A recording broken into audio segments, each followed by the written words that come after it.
The year was 1989. In the stillness of rural China, where the night was broken only by the rustle of wind through cornfields and the quiet breathing of families asleep in their homes, a darkness stirred. Children dreamed in innocence. Parents rested from the day's toil, believing the night to be their sanctuary. But that sanctuary was about to be shattered. Through the silence moved a shadow, a figure no one noticed, no one feared. His name was Yang Xinhai. To the villagers who sometimes glimpsed him, he was just another wanderer, a poor drifter with downcast eyes and an unremarkable face. He blended into the background like dust on the roadside, invisible and forgettable. But inside him lived something unspeakable: hatred, emptiness, a hunger not for food nor for wealth, but for blood. What the world saw as a harmless vagrant was in truth a predator, one who would carve his name into history as China's most prolific serial killer. That winter, as frost glazed the fields and the moon hung pale in the sky, Yang began his descent into carnage. He crept into homes where families slept unaware, armed with nothing more than a hammer or an axe. When he struck, it was swift, merciless, and absolute. By dawn, entire households would lie in silence, the kind of silence no morning song could break. His story is not just one of crime. It is one of horror so raw that even decades later, his name still drips with dread. To speak of Yang Xinhai is to speak of a nightmare made flesh, a nightmare that walked on 2 feet, smiled like a man, but killed like a monster. This is his story, a story of shadows, blood, and terror. Born in 1968 in Henan province, Yang's beginnings were as unassuming as the dusty fields that surrounded his home. He was the child of poor farmers, raised in hardship and silence.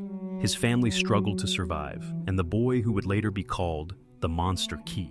El grew up isolated, simmering in resentment and loneliness. Unlike other children, he did not laugh or play much. He withdrew into himself, his eyes always watching, but never revealing what burned inside. The village children saw him as different. While others gathered in the fields to chase kites or splash in the rivers, Yang would stand apart, staring, stone-faced, his mind elsewhere. The harshness of rural poverty carved deep marks in his soul. His parents, overworked and consumed by survival, could not nurture the quiet boy. There were no warm embraces, no words of encouragement, only the grinding weight of labor and the cold silence of neglect. In such an environment, Yang's emotions began to twist into something unrecognizable. School offered no refuge. Teachers described him as distracted, unwilling, and difficult to discipline. Where his classmates found joy in learning or mischief, Yang found only frustration. He fell behind quickly, mocked for his failures, and soon abandoned education altogether. Dropping out was his first escape, but it was also the first step into darkness. By his teenage years, Yang was already drifting. Without purpose or guidance, he turned to petty theft. What began as stealing scraps soon escalated.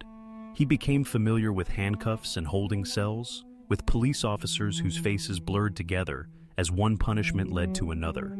Each arrest carved away what little humanity clung to him. The prisons did not reform him, they sharpened him. Within those walls, he learned cruelty, manipulation, and the language of violence. When he emerged back into the world, it was never as the same person. Each release carried him further from society's rules. He worked briefly in odd jobs, but responsibility never held him. Instead, Yang developed a nomadic existence, moving from town to town, severing any chance of community or connection. Plea came to see him as a shadow that passed through, never belonging, never trusted. Resentment festered in his heart. He blamed the world for his failures, for his poverty, his lack of education, his imprisonment. He grew convinced that life itself had betrayed him. By the late 1990s, Yang was no longer just a drifter or a petty criminal. Something darker had awakened inside him. Prison had not broken him. It had reforged him into something monstrous. He emerged not as a man seeking redemption, but as one plotting vengeance. To him, humanity was no longer a community, it was a faceless enemy. Every injustice he felt, every humiliation he endured, would be repaid in blood. And so, with silent resolve, Yang made a vow. He would take his revenge not on one person, but on many. He would become a scourge upon ordinary families, strangers who had never crossed him, victims who would never see him coming. The lonely boy of Henan had vanished. In his place stood the shadow of a killer, waiting for the night to fall. It began almost without warning. In '99, a hammer in his hand, Yang crept into the home of an unsuspecting family. What followed was an eruption of brutality. He bludgeoned his victims as they slept, the sound of crushing bone replacing the calm of night. When he left, silence returned, but it was the silence of death. For Yang, there was no hesitation, no guilt. That night, he tasted blood, and it only stoked a darker hunger. This was no ordinary killer. Unlike those who stalk a specific type of victim, Yang chose randomly. Men, women, children, even infants. Entire families were extinguished in a single night. He broke into homes like a phantom, carrying only his blunt weapons, and left behind nothing but carnage. Each killing drove him further down his twisted path, and soon, whole villages lived in paralyzing fear. For Yang, the weapon of choice was deliberate. He avoided guns or knives, instruments that might attract attention or leave behind obvious traces. A hammer, an axe, a shovel. These were tools of labor, common in rural China. No one questioned a man carrying them at night, but in Yang's hands, these tools became executioners' instruments, tearing apart families with shocking swiftness. His first crime was a test, and he passed it without hesitation. There was no inner conflict, no lingering remorse. Instead, Yang felt something else, an intoxicating surge of control. For the first time, he was no longer the powerless boy from Henan, mocked and forgotten. He was the master of life and death, and the helpless cries of his victims only confirmed his newfound authority. The randomness of his cruelty was what made him most terrifying. Other serial killers followed patterns, specific victims, specific motives. But Yang had no such rules. If a light flickered in a window, if a door stood unlocked, that was all he needed. Old farmers, young mothers, newborns barely breathing. The hammer made no distinction. In some homes, he spared no one, slaughtering entire families in a single night. In others, he left behind broken survivors, scarred for life by the horrors they had witnessed. These survivors became whispers in the villages, carrying tales of a faceless shadow who came in the dark, leaving only blood behind. Authorities struggled to understand the scope of what was unfolding. At first, the murders seemed like isolated acts of violence, tragic but unrelated. Rural China was no stranger to crime, and villages often resolved their tragedies quietly, without drawing the eyes of officials. But as bodies piled up across different provinces, the pattern began to reveal itself. The killer was not bound to one place. He was moving, traveling, spreading his terror across vast distances. What made Yang even more elusive was his lack of attachment. He drifted through towns, never settling, never leaving behind a trace of identity. He was the perfect predator in a society unprepared for his kind of evil. For villagers, he became a nightmare whispered about after sunset, a nameless man with dead eyes and a hammer, slipping through the doors and windows like smoke. With every strike, Yang grew bolder. His hands no longer trembled as they once might have. Each act reinforced his belief that he was unstoppable, invisible, untouchable. Fear spread faster than the killings themselves, gripping communities in silence. Doors were bolted, windows nailed shut, but Yang always found a way in. The first blood had been spilled, and with it, the world had unknowingly welcomed a predator unlike any it had ever seen. From '99 to 2003, Yang embarked on a killing spree so merciless it earned him the name the Monster Killer. At least 6 to 7 people fell victim to his rage, with more than 20 others assaulted or raped. His attacks spanned provinces: Henan, Hebei, Shandong, Anhui. No community was safe. His method was chilling in its simplicity. He would drift into a village, wait for darkness, then break into a home. With hammer or axe, he slaughtered without mercy. When the killing was done, he sometimes robbed his victims, but money was never his motive. Death was. What terrified authorities most was the sheer randomness. There was no pattern they could predict, no motive they could decipher.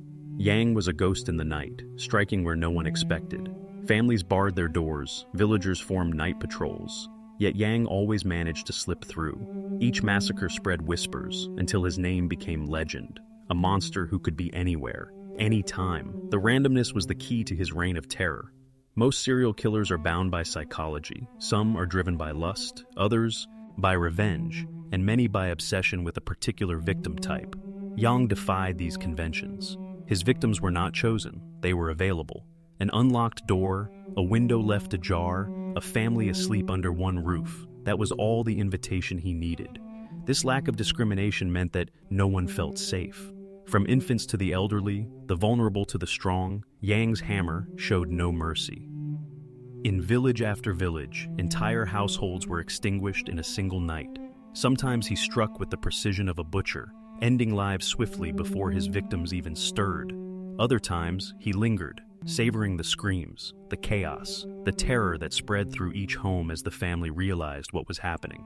Survivors, few though they were, spoke of a man who moved with terrifying calm, his face devoid of expression, his eyes cold and unblinking as he swung his weapon again and again. Police struggled to keep up. Yang's movements were unpredictable. He never stayed long in one place. As soon as whispers of a killing began to circulate, he was already gone, miles away, stalking new prey in another province. The lack of technology and coordination between provincial police units in the late 90s made it nearly impossible to track a drifter like him. Each jurisdiction believed they were dealing with isolated crimes. By the time they realized the scale, dozens were already dead. Robbery was often used as camouflage. He would take small items, cash, clothes, or trinkets, not because he needed them, but because it muddied the waters. Police wondered if they were chasing a thief who turned violent, when in truth they were chasing a man who killed for the sake of killing. Money could never satisfy Yang, only blood could. The legend of the monster killer began to seep into the collective psyche. Parents warned their children not to wander after dark. Villagers whispered of curses and demons, because it was easier to believe in ghosts than to accept that an ordinary man could commit such horrors. Yang had transcended mere crime. He had become folklore, a living nightmare passed from one terrified family to the next. And as the bodies piled higher, the question grew louder. How could such a man walk unseen among millions, leaving only death in his wake? For years, law enforcement chased shadows. Yang wandered through provinces under false names, taking up odd jobs, never staying long enough to be noticed. He moved like a wraith through the vast countryside, blending in with migrant workers, peasants, and beggars. The man who had terrorized entire provinces lived side by side with those who feared him most. He was invisible, hiding in plain sight among China's rural poor. It seemed as though he might never be caught. Authorities were under immense pressure. Newspapers called him the monster killer, and the public demanded action. Police sketches circulated, but they were vague, contradictory. Survivors described him differently. Some said he was tall, others average. Some remembered sharp features, others a broad, unremarkable face. Yang was a chameleon, able to pass unnoticed in crowds. Even his name was slippery. Sometimes he introduced himself as Yang Xinhai, sometimes as Yang Xinhai, and often he gave no name at all. As the death toll mounted, the Ministry of Public Security poured more resources into the hunt. Patrols doubled, checkpoints were established, and detectives traveled province to province comparing notes. Yet every time they thought they were closing in, Yang vanished like smoke. His ability to drift across regions without leaving a trail mocked the very system design. To catch him. In a country of more than 1 billion people, one man had made himself a phantom. But in November 2003, fate intervened. It was not a carefully orchestrated manhunt or a stroke of police genius. It was chance. Yang was lingering suspiciously near a dance hall in Kangzhou, Hebei province. To the officers on patrol, he looked like just another drifter, but something about his behavior unsettled them. He avoided eye contact, shifted nervously, and seemed ready to bolt at the slightest question. The police approached and asked for identification. Yang hesitated. His story was thin, his answers inconsistent. Suspicion grew. When his fingerprints and identity were run against national records, the truth erupted like a thunderclap. He was not an anonymous vagrant. He was China's most wanted man. The ghost had finally been caught. News of his capture spread like wildfire. In villages that had lived in terror for years, people wept with relief. Parents hugged their children tighter, finally daring to believe that the nightmare was over. For law enforcement, it was a bittersweet victory. They had captured the killer, yes, but only after more than 60 lives had been taken. When Yang was brought in, he did not resist. There was no dramatic chase, no violent struggle. The man who had struck fear into millions walked quietly into custody. his face calm, almost indifferent. It was as if he had been waiting for this moment, as though the game of predator and prey had run its course. The hunter, who once roamed the night seeking victims, was now caged. But for investigators, one haunting question remained. What drove him to such boundless cruelty? In the interrogation room, Yang Xinhai sat with his hands cuffed, his expression eerily blank. The police expected resistance, excuses, or perhaps a desperate attempt at denial. But Yang gave them none of these. Instead, he leaned forward slightly and, in a flat voice, began to speak. There was no hesitation, no bargaining. He confessed. One by one, he recounted the murders, dozens of them, stretching across 4 provinces. He remembered the dates, the places, the number of victims in each household. He described how he chose his weapons, sometimes a hammer, sometimes an axe, and how he crept into homes while families slept. He detailed how he struck first at the adults, then the children, ensuring no survivors. His memory was chillingly precise, as though he had rehearsed these stories countless times in his mind. The officers listening were horrified. They were not speaking to a man struggling with guilt, nor a criminal trying to minimize his crimes. They were listening to a machine, a man who described murder as if it were a daily chore, no different than sowing seeds in a field or sweeping a floor. When asked why he did it, his answer was stripped of humanity. When I killed people, I had a desire. This inspired me to kill more. I don't care whether they deserve to live or not. The room fell into silence. Investigators had dealt with killers before, but Yang was different. He was not driven by money, revenge, or even ideology. He killed because he wanted to, because it gave him a fleeting satisfaction, like scratching an itch. The banality of his reasoning made him more terrifying than any monster from legend. Forensic psychologists later described him as a psychopathic predator. He displayed no empath, no remorse, and no capacity for moral reasoning. Even as he spoke about smashing infants with his hammer, his tone never shifted. He was calm, collected, emotionless. The murders had not been chaotic acts of rage. They had been deliberate, mechanical executions carried out by a man who saw life and death as meaningless. The detectives pressed further. Did he feel guilt? Did he feel fear of punishment? Yang simply shook his head. I don't care, he said coldly. I will kill until I cannot kill anymore. To the police, it was like staring into a void. His words offered no redemption, no sense of humanity to cling to. It was as though they were not interrogating a man, but confronting emptiness itself. Outside the interrogation room, word of his confession stunned the nation. Newspapers splashed headlines about the monster killer, while terrified villagers demanded answers. How could one man slip through the cracks for so long, leaving so much destruction behind? But inside that small, dimly lit room, the truth had been laid bare. Yang Xinhai, once an anonymous drifter, had unmasked himself as one of history's most merciless killers, and he spoke of his atrocities not with pride or shame, but with nothing at all. February 2004. The city of Zhengzhou was heavy with anticipation. For weeks, newspapers had carried stories about the man dubbed the Monster Killer, and now the day had come when he would finally face justice. Outside the courthouse, crowds gathered in silence, pressing against the barriers, straining for a glimpse of the figure who had haunted China for years. Inside, the atmosphere was electric. Journalists filled every available space, their cameras ready to capture history. Families of victims sat together in hushed grief, clutching photographs of loved ones lost. The room was not only a courtroom, it was a stage, and every person present knew they were witnessing something that would be etched into memory forever. Then Yang Xinhai was let in. Dressed in a plain prison uniform, shackles clinking with each step, he walked with the calm detachment of a man unfazed by what awaited him. He did not glance at the audience, did not seek recognition. He sat quietly, his eyes vacant, as though he were merely an observer in someone else's trial. The charges were read aloud. 67 murders, 23 rapes, and numerous assaults. The list stretched on, each crime like a thunderclap in the courtroom. Mothers wept openly. Some people gasped in disbelief at the sheer scale of his atrocities. Yet Yang himself sat unmoved, his face a mask of emptiness. The trial itself lasted barely an hour. There was no need for lengthy debate. The evidence was overwhelming, his own confessions irrefutable. Investigators presented the timeline of killings, the brutality of his methods, the randomness of his victims.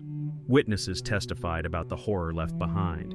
Entire families wiped out, villages plunged into terror. When it was his turn to speak, Yang did not offer excuses or beg for mercy. His words were chillingly simple, delivered without hesitation. When I killed, I felt a desire. This inspired me to kill more. Gasps rippled through the courtroom. It was not an explanation. It was not even defiance. It was simply the truth of who he was. The judge, his voice steady but grim, declared Yang guilty on all counts. The punishment was death. The announcement echoed in the chamber, final and absolute. For many, it was a moment of justice at last. For others, no sentence could ever balance the scale of so much suffering. Yang listened without a flicker of emotion. He did not protest, did not ask for leniency. When offered the chance to appeal, he declined. His final words to the court were as chilling as the crimes he confessed to. Death is inevitable. One dies sooner or later.